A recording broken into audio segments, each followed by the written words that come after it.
A millionaire is saved from a snowstorm on New Year's Day by a strange girl. A few days later, he wakes up and the streetlights barely pierced through the swirling veil of snow, casting faint halos onto the icy streets of Austin. Natalie tightened her grip on the steering wheel, her knuckles pale under the dim dashboard light. The storm outside was relentless, a frenzied dance of wind and snow that appeared determined to engulf the entire city. Inside the car, it was quiet, except for the weary hum of the heater and the soft buzz of a local radio station fighting to stay on air. She exhaled slowly, watching her breath fog the windshield despite the defroster working overtime. It wasn't just the cold that tightened her chest tonight. It was the weight of everything. Another 12-hour shift, another series of patients with ailments she couldn't fix. Natalie had been a nurse long enough to know the limits of her power, but on nights like these, the limits felt suffocating. The road ahead blurred as flakes pelted the glass. "Almost home," she murmured to herself, her voice the only company in the dim cocoon of her car. Kelly would probably have fallen asleep on the couch again, the TV still blaring, and the thought of her younger sister brought a flicker of warmth. At least someone was waiting for her. But the thought was fleeting, replaced by a gnawing restlessness. The holiday season, with its forced cheer and empty promises of new beginnings, felt heavier this year. But the snow wasn't letting up, and neither was the storm inside her. Work had been unrelenting. Patients packed into every room of the ER, their faces blending into a blur of pain and fear. She wanted to be more for them, but each day she gave all she could, and it never seemed enough. Somewhere, deep, beneath the layers of practicality she wrapped herself in, Natalie felt the hollow ache of a life without real purpose. Tonight, though, her exhaustion shoved that thought aside, replacing it with a singular need: get home, collapse in bed, and shut out the world. Her grip on the wheel tightened as her tires skidded over an unseen patch of ice. The car fishtailed, her heart leaping into her throat, but she eased the brakes, coaxing the vehicle back under control. It was then she saw it. A faint glint of metal caught her eye, barely visible through the snow. A car, she realized, a dark silhouette, half buried in a ditch. Her foot hovered over the brake. Common sense screamed at her to keep driving. It wasn't safe to stop in this weather, and there was no telling what kind of trouble she might find. But something tugged at her, a faint pull that gnawed at her better judgment. She slowed, her headlights illuminating the wreck. The car was mangled, its windshield a spiderweb of shattered glass. Steam hissed from the crumpled hood, merging with the blizzard in eerie spirals. Natalie's heartbeat accelerated. This wasn't just a case of bad driving. Someone might be inside. Her breath caught as she pulled closer, squinting through the snowflakes. A shadow slumped against the driver's seat. Someone was inside. She cursed softly, throwing the car into the park. Snow whipped her face as she stepped out, stinging her cheeks and biting through her coat. "Hello?" she called, but the storm swallowed her voice. Her boots crunched through the snow as she approached the wreck, slipping on the slick ground. The closer she got, the clearer the figure became. A man, motionless, his face pale and obscured by the frost clinging to the cracked window. "Hey!" She knocked hard on the glass, her knuckles numbing instantly. "Can you hear me?" No response. She tried the door handle, but it wouldn't budge, frozen shut. The man's head lolled slightly, revealing a faint trickle of blood from his temple. Natalie's stomach churned. "Okay," she muttered, more to herself than to him. "You can do this." Bracing herself, she used her shoulder to shove the door. It groaned under the force, ice cracking along the seams until it finally gave way. The car's bitter cold struck her like a wall.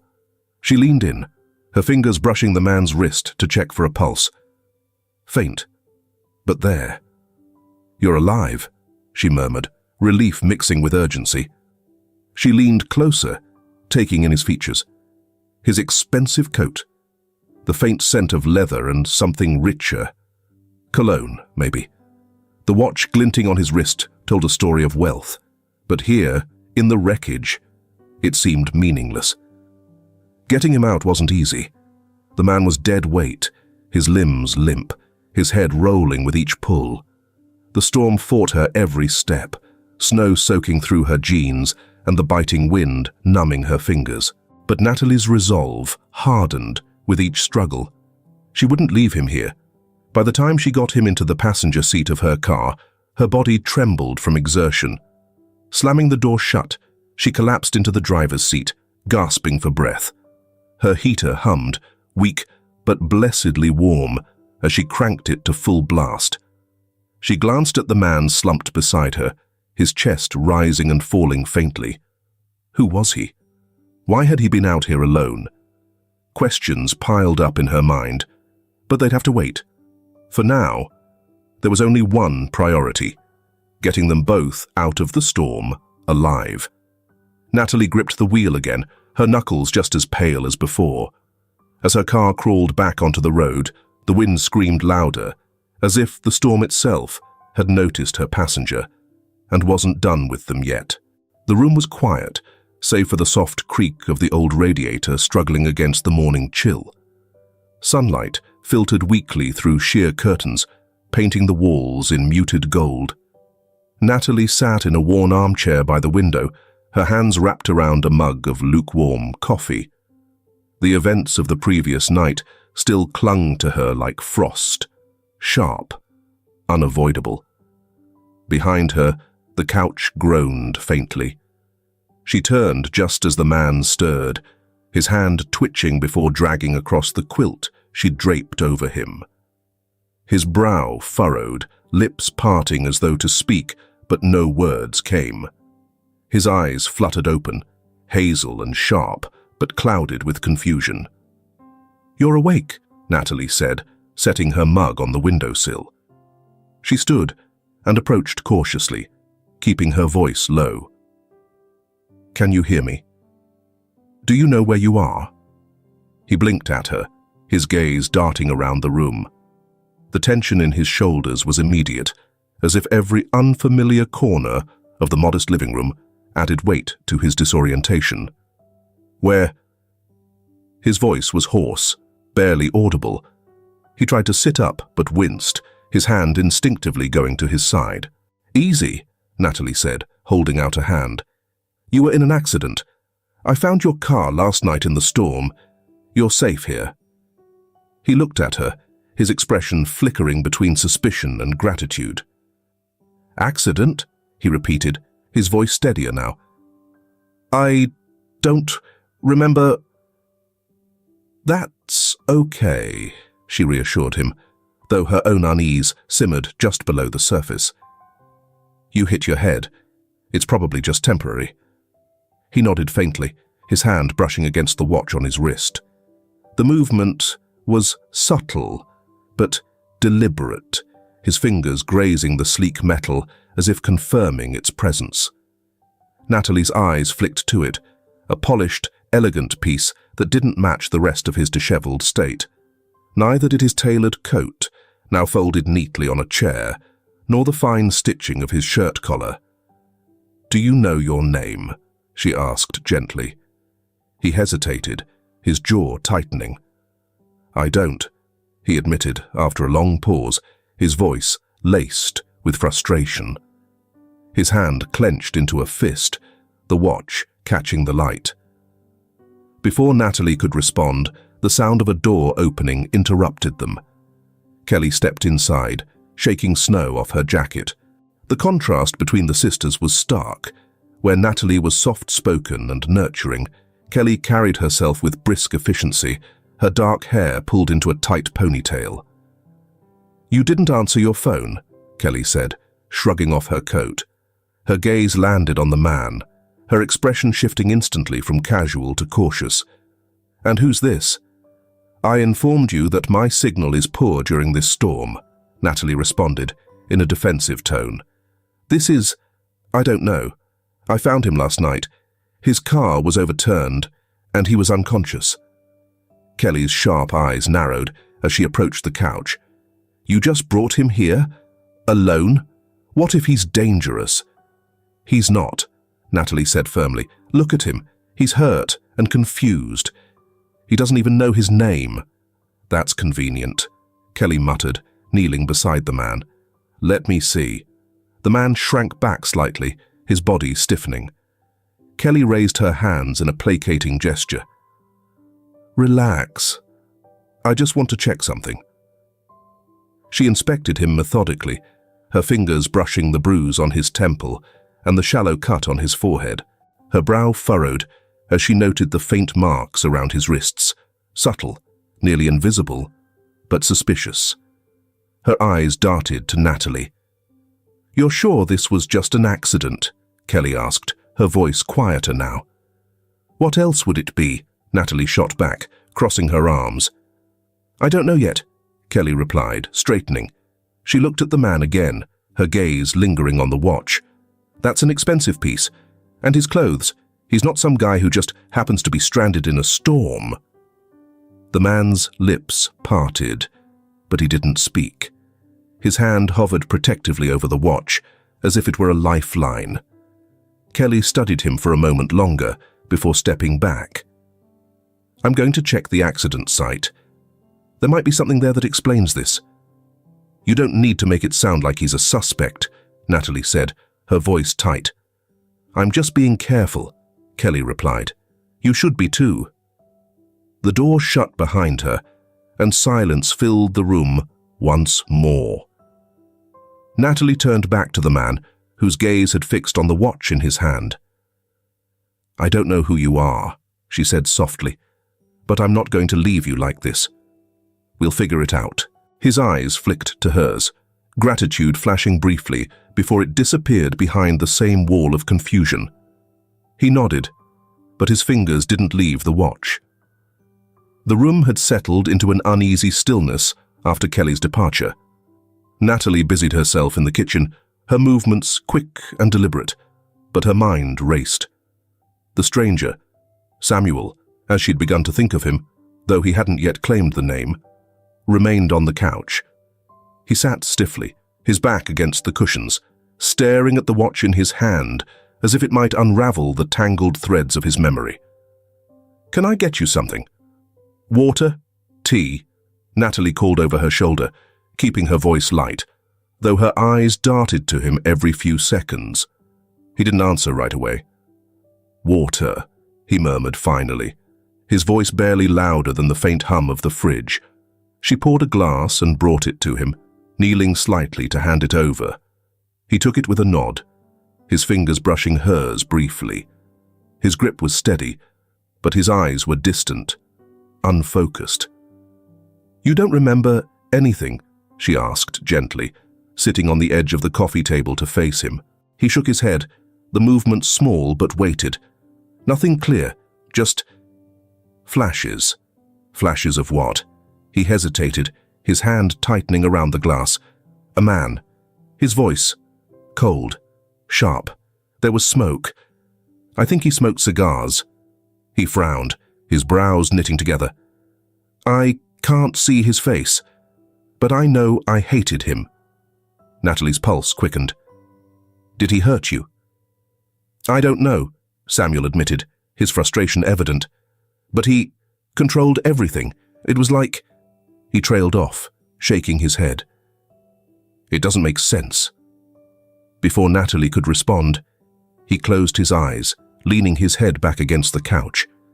She could see the effort it took for him to delve into those fragmented memories, the way his jaw clenched and his breath deepened. A part of her wanted to tell him to stop, that he needed rest, but something about his determination kept her quiet. The air between them grew heavy as he spoke again. There was a desk, large, dark wood, papers. He was angry. At me. I can hear his voice. He paused, his face tightening. He said I was ungrateful, reckless, that I didn't understand what was at stake. Natalie swallowed, her hands clasped tightly in her lap. "Do you think this man was family?" Samuel opened his eyes and looked at her, something unspoken flickering across his face. "I think he was, or someone close enough to feel like it." The quiet admission sent a shiver through Natalie. She wanted to press further, to ask more, but the rawness in his expression held her back. Instead, she stood, smoothing her hands on her jeans. "You should eat something," she said, her voice soft. "You'll feel better." He didn't argue, but the watch in his hand caught her attention again. The way his fingers lingered on it wasn't just protective. It was desperate, as though it were a tether to a world he was slipping away from. She considered asking about it, but thought better of it for now. As she moved toward the kitchen, the door creaked open, and Kelly stepped inside, her boots leaving small puddles of melted snow on the floor.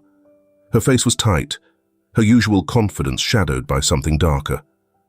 "Found the crash site," she said, shrugging off her coat. "You were right, his car flipped, but it wasn't just an accident." Natalie froze, a plate halfway out of the cupboard. "What do you mean?" Kelly shot a glance at Samuel, who was watching her closely now, his fingers still wrapped around the glass. "There were tire tracks leading up to the crash. Someone followed him, Natalie, and they didn't stop to help." Natalie felt her stomach drop. She set the plate down carefully, the clink against the counter louder than she intended. "So someone tried to hurt him." "Or worse," Kelly said flatly. She turned to Samuel, her sharp gaze cutting through the haze of confusion around him. "Who are you running from?" He stared at her, his expression blank, but his body rigid. "I don't know," he said after a moment, his voice strained. "I don't even know who I am."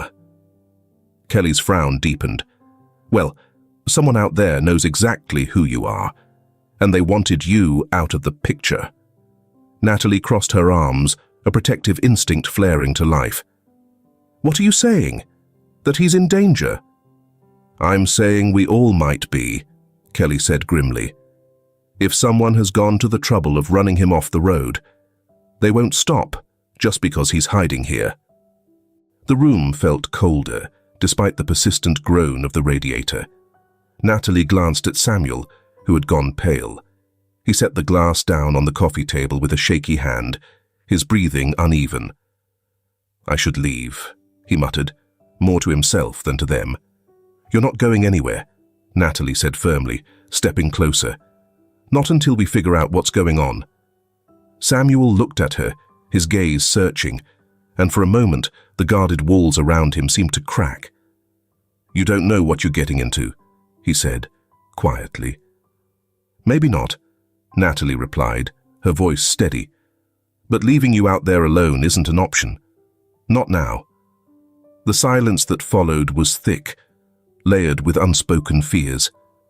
Samuel's eyes drifted back to his watch, his grip tightening, as though it held all the answers he couldn't find.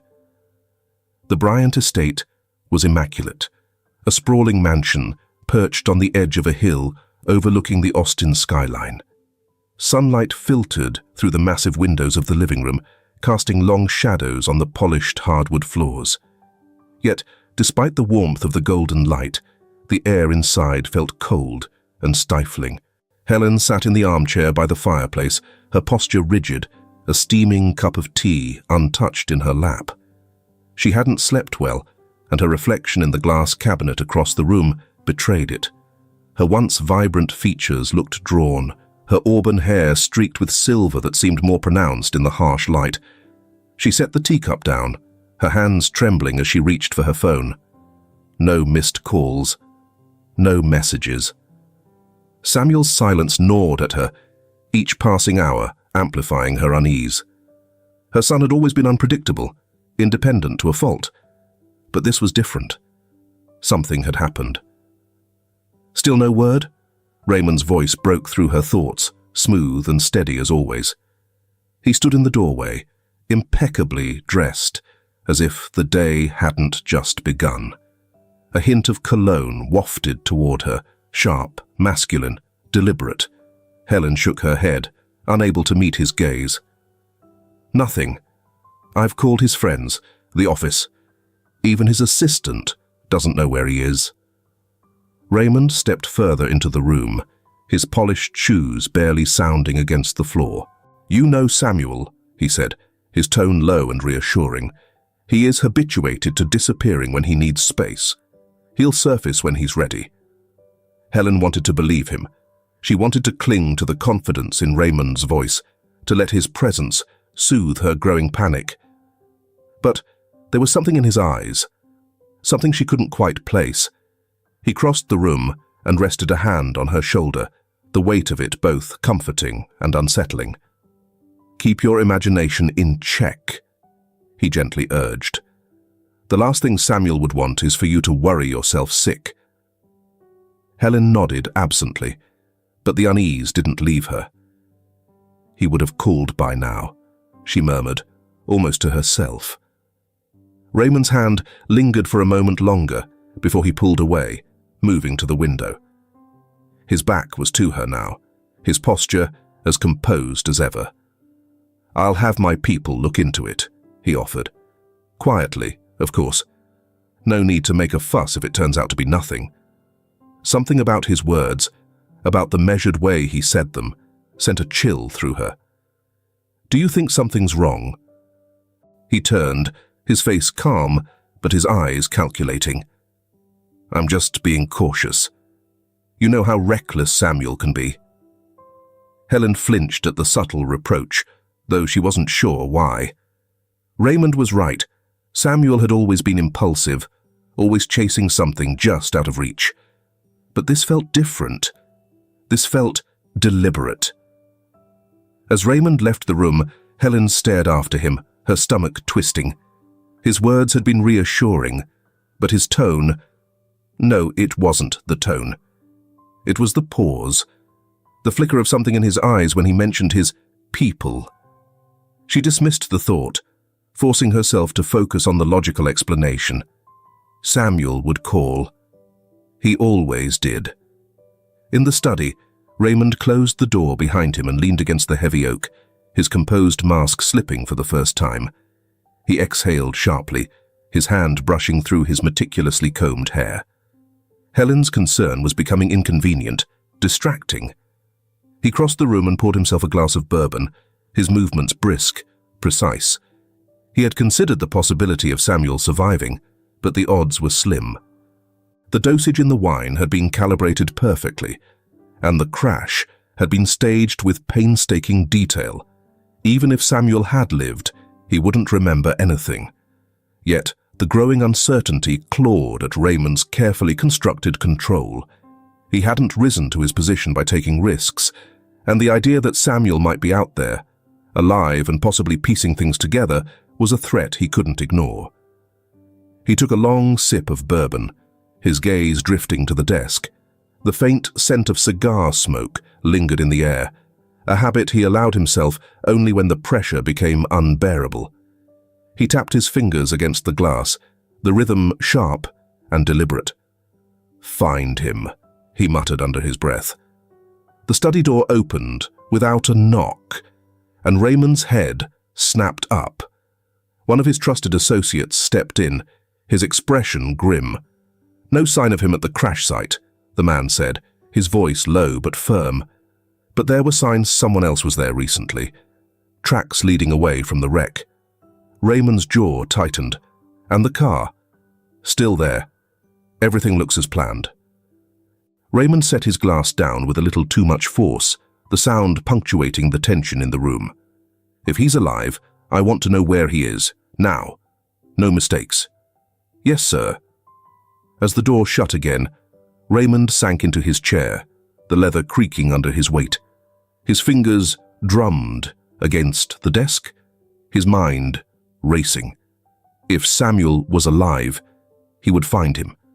And this time, he wouldn't leave anything to chance.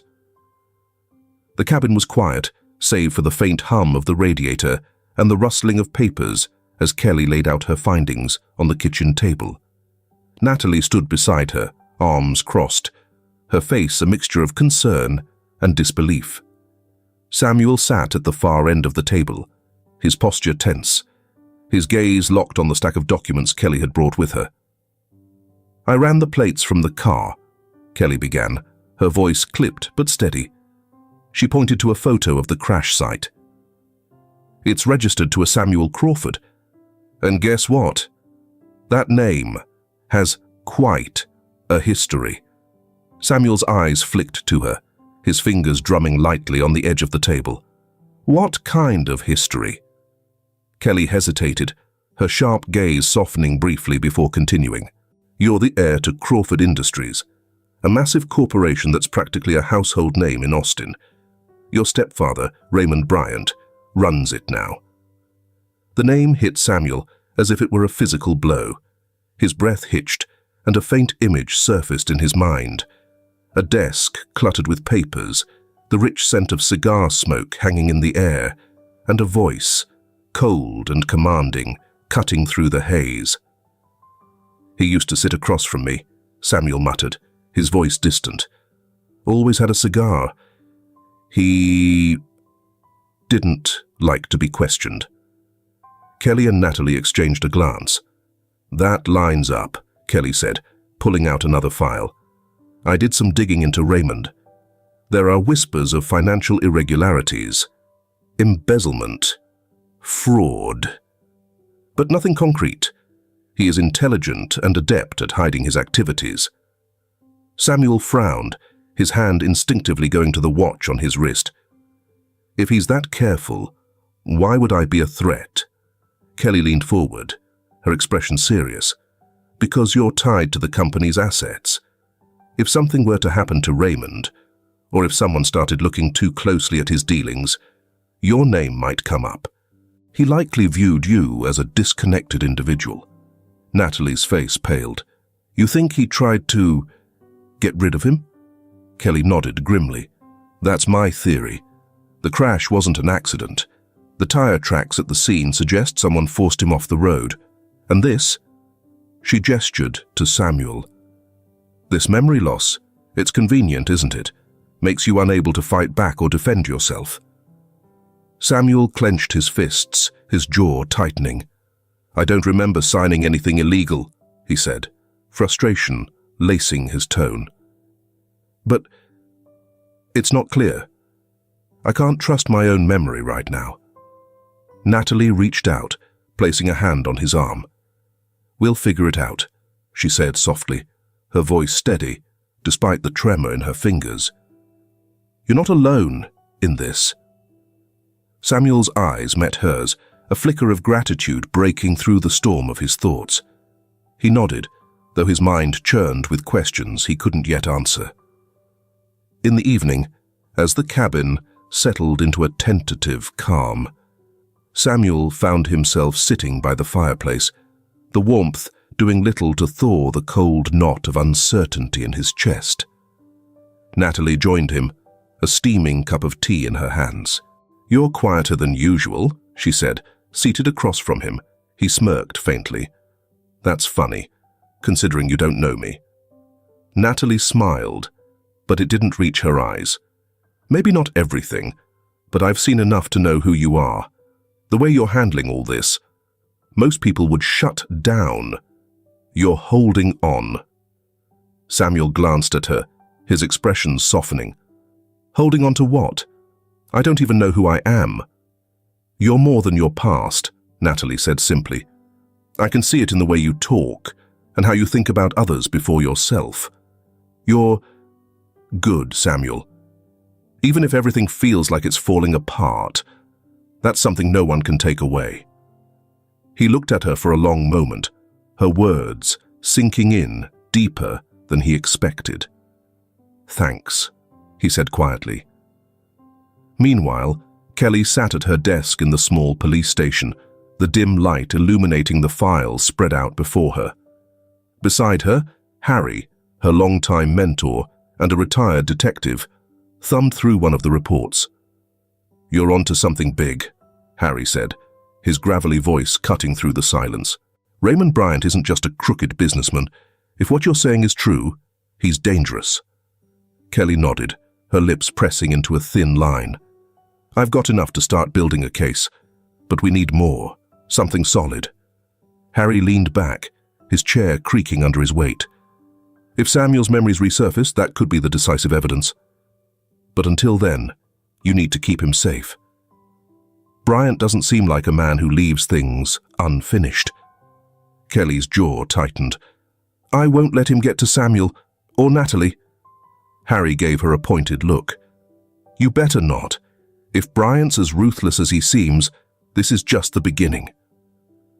Back at the cabin, Samuel stood by the window, watching the snow fall in the quiet darkness.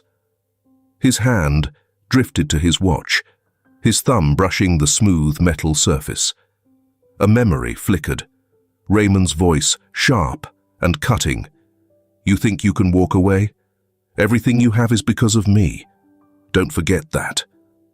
Samuel exhaled sharply, his fingers curling into a fist. For the first time, he felt something solid beneath the fog of his memories. Anger. Whoever he had been before, it was time to start fighting back.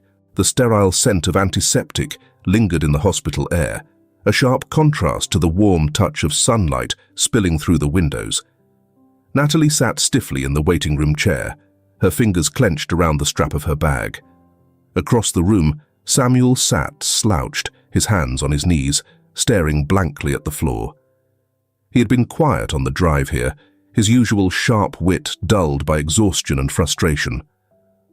"Dr. Warren is one of the best," Natalie offered gently, breaking the silence. "If anyone can help, it's him."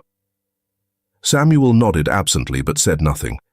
His memories felt like a jagged puzzle, the pieces tantalizingly close, but refusing to fit together. He wanted answers, but the thought of unearthing what lay buried in his mind sent a chill through him. The sessions with Dr. Warren began slowly. The psychiatrist, an older man with a calm demeanor, used structured techniques to guide Samuel through the fog of his thoughts. Over the first few days, fragments emerged. Raymond's cold voice, the weight of the papers he had signed, and the suffocating grip of a life controlled by manipulation. "Take your time," Dr. Warren said in one session, his voice steady but firm.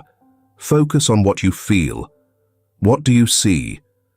Samuel's breathing grew heavier as he closed his eyes, his fingers tightening around the armrest of the chair. "A desk," he muttered. "Dark wood. Stacks of documents." His voice, Raymond's voice. "He's angry. He's always angry." "What is he saying?" Samuel's brows furrowed, his jaw clenching. "That I don't understand. That I'm ungrateful. He made me sign something." His voice wavered, and his eyes flew open. I didn't know what it was." Dr. Warren leaned forward. "What else, Samuel? What happens next?" For a moment, Samuel was silent. Then, everything became clear. "He said I was a liability, that I'd ruin everything. He gave me wine, told me to relax. That's the last thing I remember before I woke up in that car." By the end of the week, the fog had cleared. Samuel sat on the edge of his hospital bed, staring out the window. Natalie entered quietly, watching as the man she had come to care for seemed to regain his sense of self. "I remember everything," Samuel said softly, his voice steady but tinged with anger. "He wanted me out of the way. He made me a scapegoat." Natalie placed a hand on his shoulder. "We'll stop him, Samuel. Together." For the first time, his gaze met hers with clarity and resolve. "Yes, we will." Austin was rocked by the morning headlines. News outlets swarmed with the story. Heir to Crawford Industries involved in reckless drunken crash. The accompanying photos showed Samuel's overturned car, snow caked over shattered glass. The articles painted him as irresponsible, unfit to inherit the Crawford legacy. At the cabin, Kelly slammed a newspaper down onto the table. "He's framing you," she snapped, pointing at the bold letters. Samuel stared at the headline, his jaw tightening. "I had one drink. Exactly one drink. I was sober at the time, and then everything went black as soon as I walked away," he said, his voice low but steady. Kelly folded her arms, pacing. "It doesn't matter. He's controlling the narrative. Raymond doesn't just want you gone. He wants to bury your reputation so deep no one questions his version of the story." Natalie hovered near the kitchen, wiping her hands. "What do we do? If people believe this, Samuel—" "I know," Samuel interrupted, his tone sharper than intended. He exhaled, running a hand through his hair. "We can't let him win. But I don't even know where to start." Kelly stopped pacing. "We start by staying ahead of him. Harry and I are tracking his financial records, but it's slow. In the meantime, I'm more worried about what else he might try." An ambush in the dark. Later that evening, Kelly left the cabin to meet Harry at the precinct. The streets were quiet, the recent snowfall muffling the city's usual clamor. She parked her car in a dimly lit lot and began the short walk to the station. The air was cold, biting against her skin, but she was used to late shifts in worse conditions. She kept her pace brisk, her boots crunching against the icy ground. Halfway to the station, she noticed a shadow shifting in the alley between two buildings. She slowed, her hand instinctively moving toward the concealed holster at her hip. "Hey!" she called, her voice firm. "Step out where I can see you." No response. Her pulse quickened. She stepped closer, her other hand gripping her flashlight, and shone it into the alley. A figure lunged out of the shadows. Kelly barely had time to react before a hand grabbed her arm, wrenching her backward. Her flashlight clattered to the ground, spinning wildly and casting erratic beams of light. "Bad idea," she hissed, twisting sharply to break free. She brought her elbow up, connecting with her attacker's jaw. The man stumbled, but didn't go down. Another figure emerged, this one swinging a metal pipe. Kelly ducked, the pipe whistling past her head. She drew her gun, but a third assailant grabbed her wrist, slamming her hand against the wall until the weapon fell from her grip. Pain shot through her arm, but she gritted her teeth, slamming her knee into the man's stomach. He grunted and released her. She spun to face the first attacker, who was now coming at her again. Before she could react, a voice barked from the end of the alley. "Drop it!" Harry stood there, his own gun drawn and steady. The attackers hesitated just long enough for Kelly to grab her fallen weapon and level it at them. "On the ground now," she ordered, her voice steady, despite the adrenaline coursing through her veins. The men exchanged glances before one of them bolted. The others followed, disappearing into the darkness before Harry could take a shot. "You okay?" Harry asked, jogging over. Kelly nodded, though her hands trembled slightly as she holstered her gun. "I'm fine. They didn't expect me to fight back." Harry scanned her for injuries, his sharp eyes narrowing at the blood seeping through her sleeve. "That looks like more than fine." "I've had worse," she said, brushing him off, but her jaw tightened. "This wasn't random, Harry. They were waiting for me." He frowned. "Raymond's sending a message." "Yeah," she said grimly, retrieving her flashlight. "Well, message received. I'm not backing down." The cabin's resolution. When Kelly returned to the cabin, her arm bandaged but her resolve intact, Samuel's expression darkened. "He's escalating," he said, pacing the small living room. "Good," Kelly shot back, surprising both him and Natalie. She sat at the table, her movements deliberate. "It means he's scared we're getting too close." Samuel stopped pacing, his fists clenched. "I can't let this keep happening. You're putting yourself in danger because of me." "No one's putting themselves in danger," Kelly replied sharply. "This isn't just about you, Samuel. It's about stopping someone who thinks he can get away with anything. Someone who's hurt a lot more people than just you. Natalie stepped forward, her voice softer. Kelly's right. We're in this together. And you're not the only one he's targeting. The best way to protect all of us is to take him down. Samuel looked at her, the weight of her words settling on his shoulders. He nodded slowly, his gaze hardening. "All right," he said. "Then we fight back. Whatever it takes." The room fell quiet, but the silence wasn't uneasy this time. It was heavy with purpose, with determination. The brewing storm outside the cabin mirrored the one within, but none of them flinched. For the first time, Samuel wasn't just holding on, he was ready to fight. If this story energizes you after a tiring day or opens up a joyful day, leave a comment "firework" to spread the positivity. The early morning light filtered through the foggy window of a modest diner on the outskirts of Austin.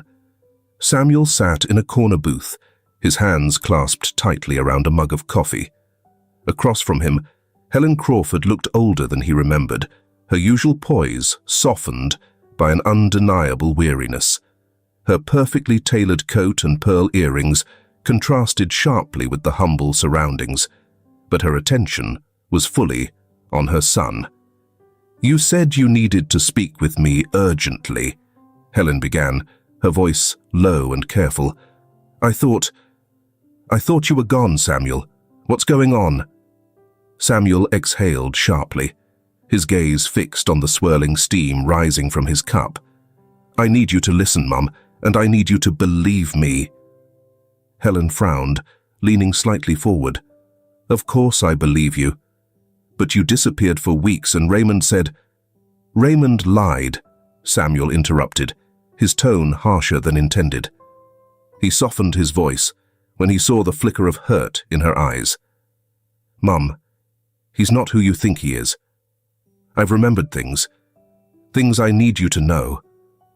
He paused, gathering his thoughts, and Helen waited, her hands folded neatly on the table, her expression unreadable. "Raymond manipulated me," Samuel began, his voice steady but tinged with anger. "He made me sign papers, documents tied to the company's finances. I didn't question it at the time. He framed it as routine and said it was to streamline the business. I trusted him, and I signed." Helen's brows furrowed, but she didn't interrupt. "It wasn't routine," Samuel continued. "Those documents were part of something bigger, fraud, embezzlement. He used me as a shield, a scapegoat, and when I started to ask questions, he turned on me." Samuel's hands tightened around the mug, his knuckles white. "The night of the accident, I confronted him. I told him I wasn't going to be his pawn anymore. He gave me a drink and told me to calm down. I didn't think anything of it until I woke up in that car, my head spinning, memory gone." Helen's lips parted, her composure slipping. "You're saying Raymond. He staged the accident," Samuel said firmly. "He wanted me out of the picture, Mom. Dead or discredited, it didn't matter to him." Helen remained silent for a moment, her face displaying a mixture of disbelief and a growing horror. "Samuel, it's a lot to take in. Raymond has always been charming, reassuring." "I know," Samuel said bitterly. "That's how he operates. But you've seen it too, haven't you? The cracks in his facade." Helen's gaze dropped to her hands, her carefully polished nails suddenly fascinating. "I've noticed things," she admitted reluctantly. "Small things. The way he dismisses my concerns, the way he avoids certain conversations. I thought I was imagining it." "You weren't," Samuel said. "He's been using you too. You trusted him with the company, with our family, and he's been tearing it apart from the inside." Back at the cabin, Kelly was working tirelessly, her makeshift investigation headquarters spread across the dining table.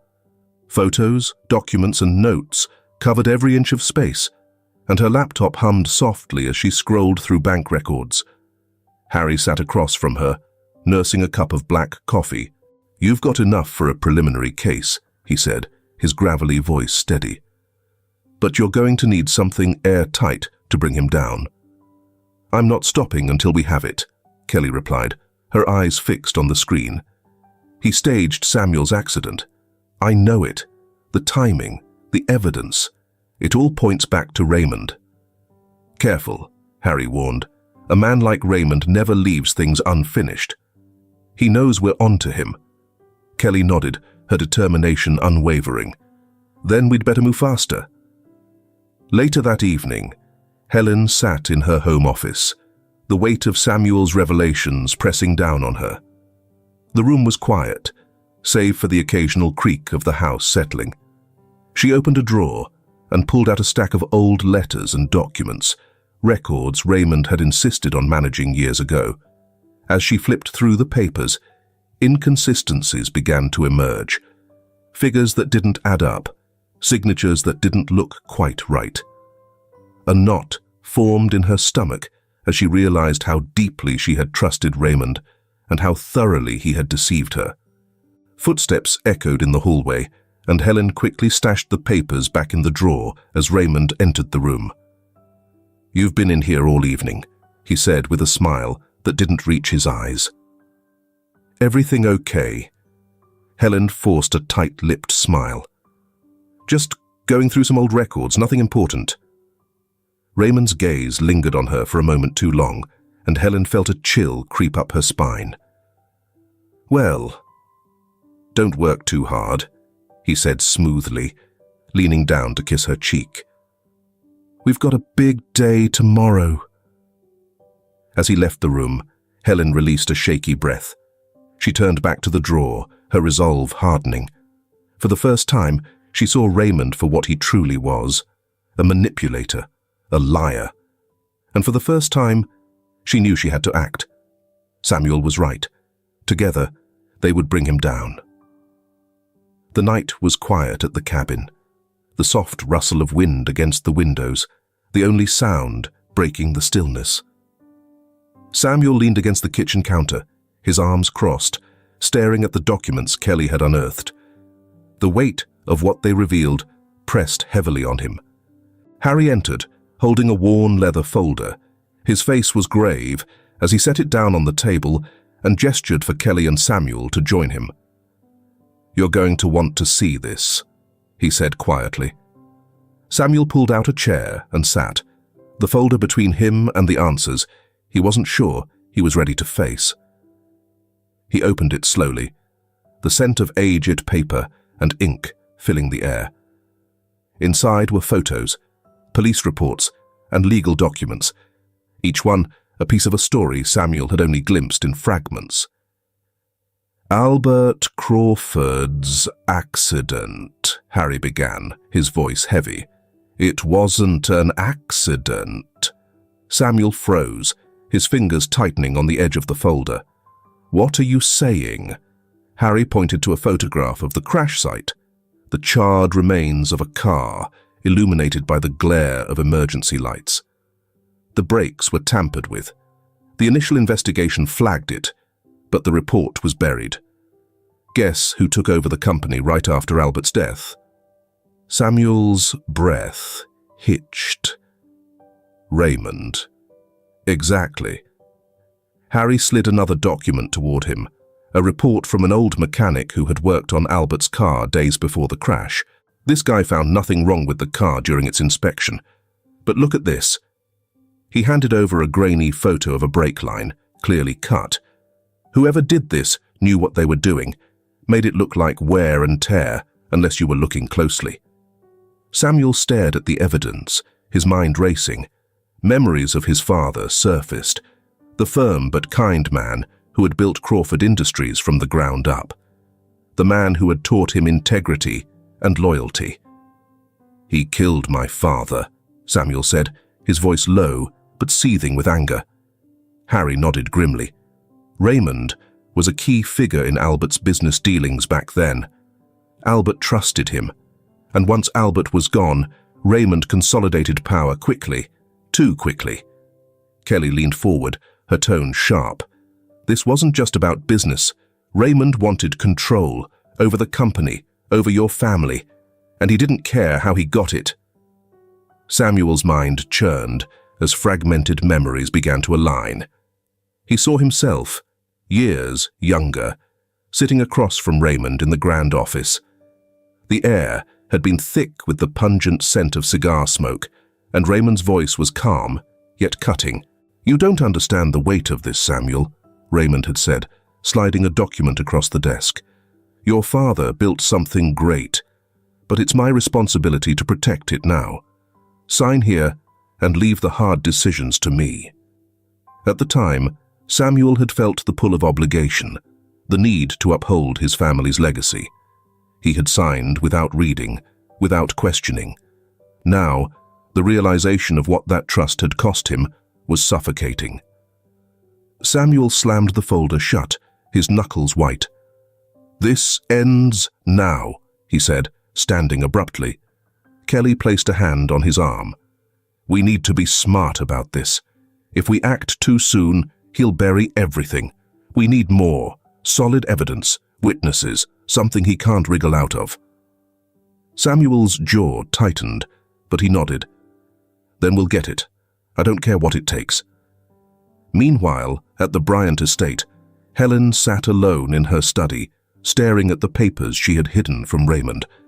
The inconsistencies were glaring now. Money funneled through shadow accounts, deals that bore Albert's name long after his death. Her hands trembled as she flipped through the pages. Each discovery felt like a betrayal, each signature a reminder of how thoroughly Raymond had deceived her.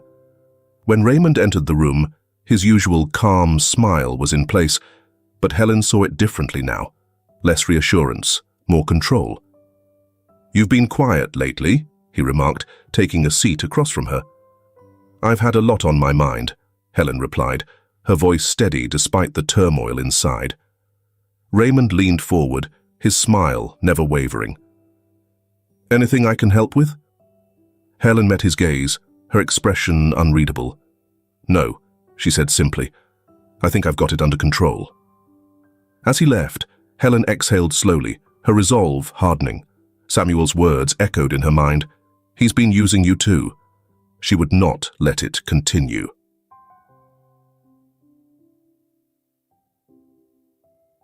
Plan in motion.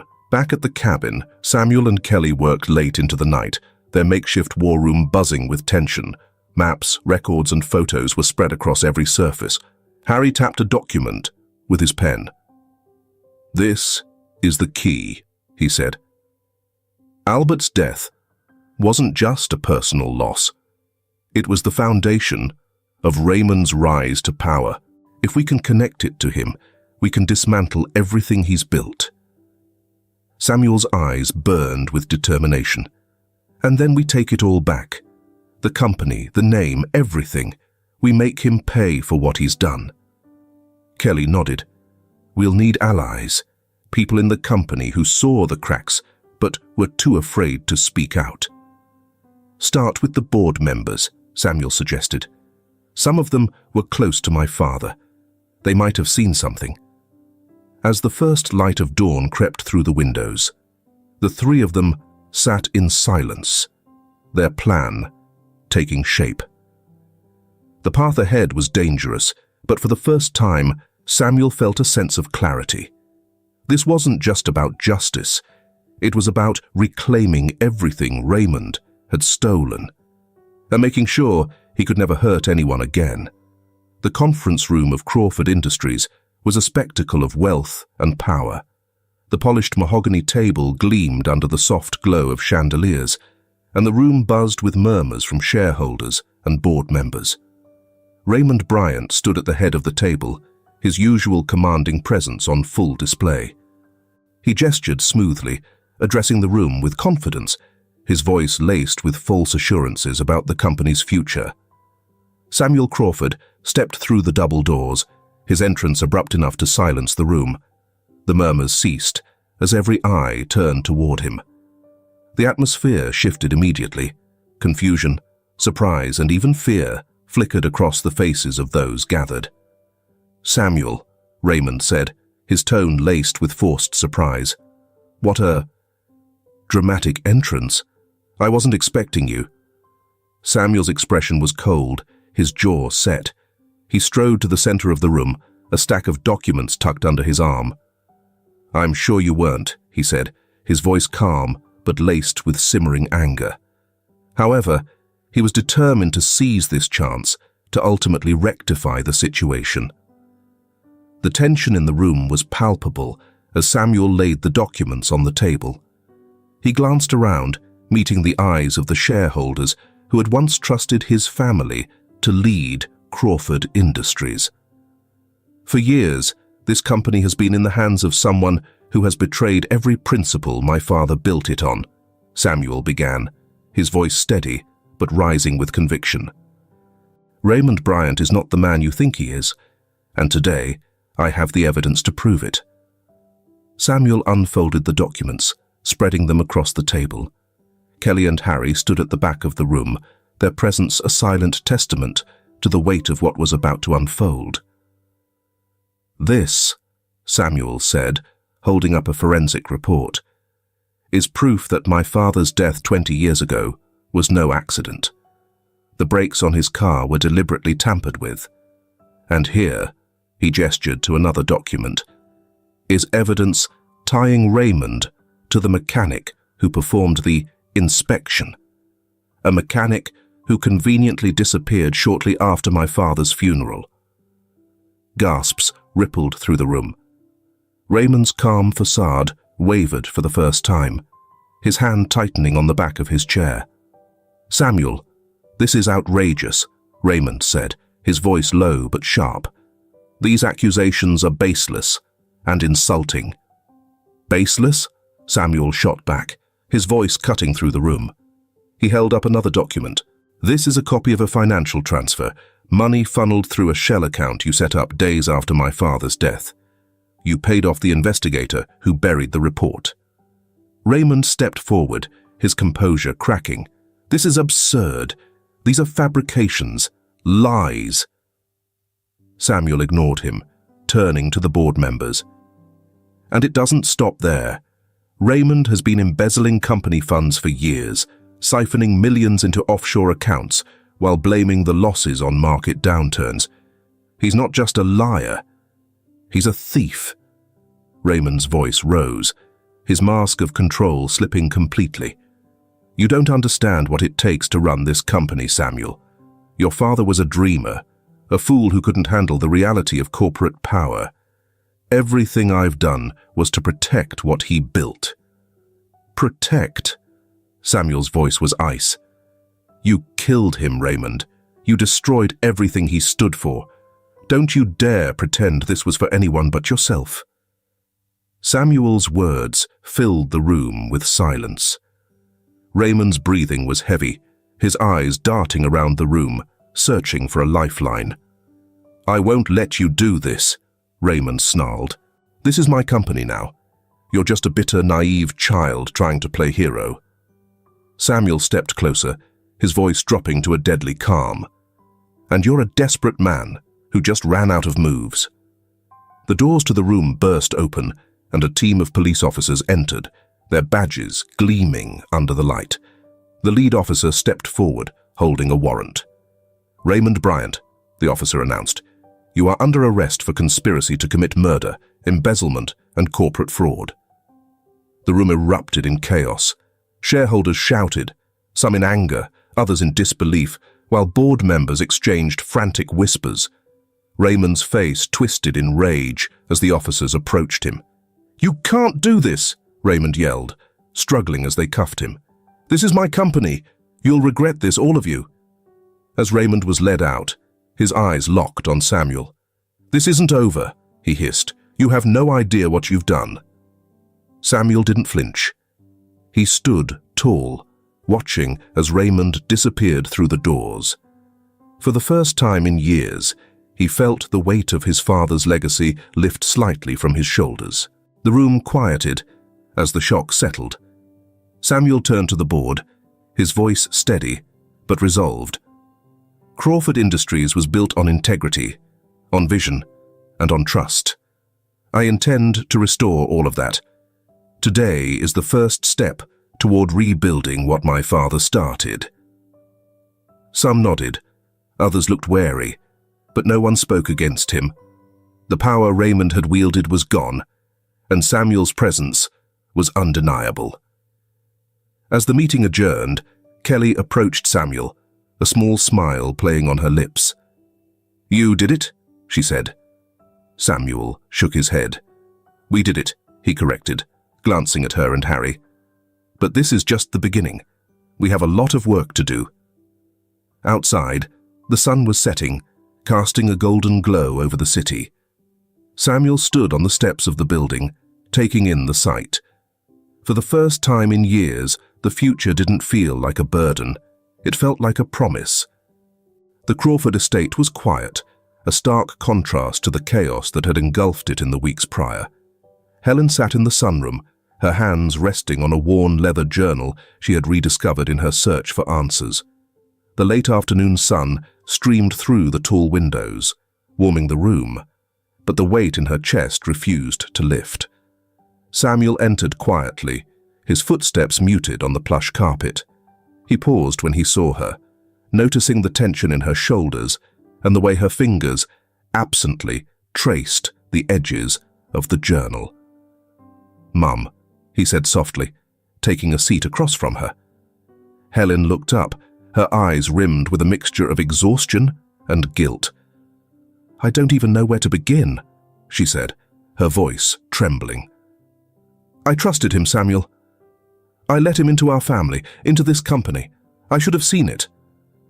Samuel reached for her hand, his grip firm yet gentle. "You couldn't have known," he said, his tone steady. "Raymond was a master manipulator. He fooled everyone, including me." "But I was his wife," Helen whispered, her voice breaking. "I should have protected you, protected this family." "You did the best you could," Samuel said, leaning closer. "And when it mattered the most, you believed me. That's what counts. You helped me find the truth, and together we stopped him." Tears welled in Helen's eyes, but she nodded, squeezed his hand. "I don't deserve your forgiveness," she murmured. "You're my mother," Samuel replied simply, "and you're stronger than you think. We'll rebuild together." Later that evening, Samuel and Natalie walked along the quiet streets of Austin, the city's skyline glowing softly in the distance. The air was crisp but not cold, and the steady rhythm of their footsteps on the pavement filled the comfortable silence between them. Natalie glanced at Samuel, her expression thoughtful. "You seem lighter," she said, "like a weight's been lifted." Samuel smiled faintly. "It has. For the first time in years, I feel like I'm in control of my own life. But it's not just about me anymore." Natalie raised an eyebrow. Her curiosity piqued. "What do you mean?" "I want to make things right," Samuel said, his voice earnest. "For the company, for my father's legacy, and for the people who've stood by me through all of this." He glanced at her, his gaze softening. "People like you." Natalie felt a warmth rise in her chest, but she played it off with a light laugh. "Well, someone had to keep you in line." Samuel chuckled, the sound genuine. "You've done more than that, Natalie. You've reminded me what it means to care about something bigger than myself." They paused at a small park, the quiet hum of the city fading into the background. Samuel turned to Natalie, his expression serious. "Thank you for everything. I don't think I would have made it through this without you." Natalie smiled, her eyes meeting his. "You're stronger than you realize, Samuel. But I'm glad I could help." For a moment, they stood there, the world around them fading into stillness. Then, Samuel reached for her hand, his touch gentle but deliberate. Natalie didn't pull away. The next morning, Helen joined Samuel and Natalie for breakfast in the estate's dining room. The atmosphere was lighter, the lingering shadows of Raymond's betrayal beginning to dissipate. "Are you ready for the board meeting?" Helen asked, her tone cautious but hopeful. "As ready as I'll ever be," Samuel replied, pouring himself a cup of coffee. "It's time to move forward. Crawford Industries has a long way to go, but I'm ready to lead."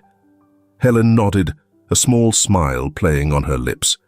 "Your father would be proud." Natalie leaned back in her chair, watching the exchange with quiet admiration. She had seen Samuel transform over the past few weeks, from a man lost in the shadows of his past to a leader determined to forge a brighter future. As the three of them shared a meal, the sun poured through the windows, illuminating the room with a warm golden light. The scars of the past remained, but so did the promise of healing and renewal. For the first time in years, the Crawford family felt whole again. The board meeting ended with a standing ovation, an act of solidarity from the shareholders who had once doubted Samuel. His presentation was not just a plan for the company's future, but a statement of resilience and integrity. As Samuel shook hands with the members of the board, he felt a weight lift, replaced by a renewed sense of purpose. Walking out of the sleek conference room, Samuel took a deep breath, the bustling Austin skyline visible through the floor-to-ceiling windows. His father's legacy was no longer overshadowed by deceit. It was his to uphold, to restore. That evening, Samuel's home was filled with the soft hum of laughter and clinking glasses. The dining room was aglow with the warm light of a crackling fire, casting golden hues over the polished wood table. Helen sat at one end, her posture relaxed for the first time in months. Across from her, Kelly recounted her latest police work, her animated gestures earning smiles from everyone. Natalie moved through the room, her easy grace adding to the warmth of the gathering. She carried a tray of dishes, pausing to refill Samuel's glass of wine. He looked up at her with a grateful smile, the kind that needed no words. The air was rich with the aroma of roasted chicken, garlic mashed potatoes, and freshly baked bread. Samuel carved the chicken, the knife gliding through tender meat as the others filled their plates. "This feels like old times," Helen said softly, her voice carrying a note of nostalgia. She glanced at Samuel, her eyes shining. "Except now, I know we're truly moving forward." Samuel nodded, lifting his glass. "To family," he said, his voice steady. "To those who've stood by me through everything, and to the new beginning we've all earned." The group raised their glasses, the soft clink of crystal punctuating the toast.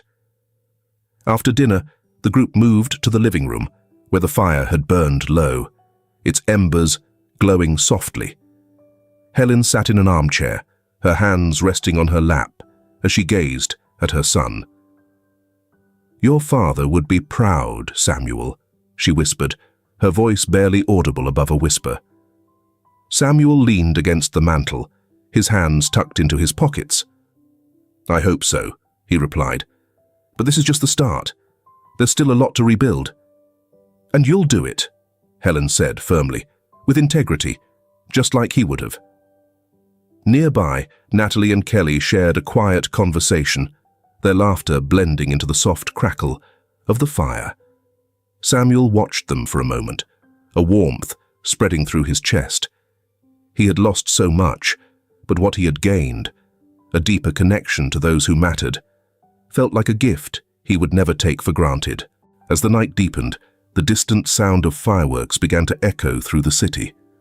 Samuel led the group to the balcony, where the view of Austin stretched wide and glittering. The fireworks burst into vibrant colors, their reflections dancing in the glass of the towery skyscrapers.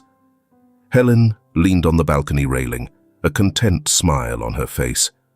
Kelly stood beside her, arms crossed, her expression a mix of pride and satisfaction. Samuel turned to Natalie, who stood quietly at his side, her gaze fixed on the sky. "Thank you for staying," he said, his voice low but heartfelt. Natalie looked at him, her smile soft but steady. "I wouldn't be anywhere else." Samuel reached for her hand, intertwining his fingers with hers as another firework lit up the sky. The moment felt suspended in time, the past's chaos fading into the background as hope for the future filled the space. As the fireworks began to fade, Samuel raised his glass one final time. "To Dad," he said, his voice steady despite the emotion in his eyes, "to a legacy worth fighting for, and to all of you for being my strength when I couldn't find my own." The group echoed the toast, their glasses glinting in the moonlight. As the night quieted, Samuel lingered on the balcony, watching the city lights flicker like stars. The road ahead would not be easy, but he felt ready. For the first time in years, the weight of his father's legacy didn't feel like a burden. It felt like a guide, leading him toward a future he could finally embrace. Samuel smiled to himself, the city's hum filling the silence.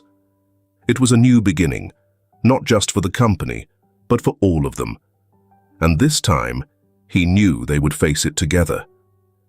If this film touches your heart, leave your mark with a like. And don't forget to subscribe to our channel to explore more meaningful stories with us.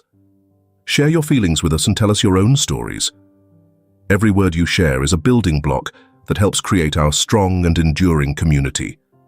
Together, we'll create a warm space where everyone can share and connect. Finally, don't miss the incredible stories coming your way soon. We're always here to bring you the best selections, full of deep values, yet entertaining. See you there.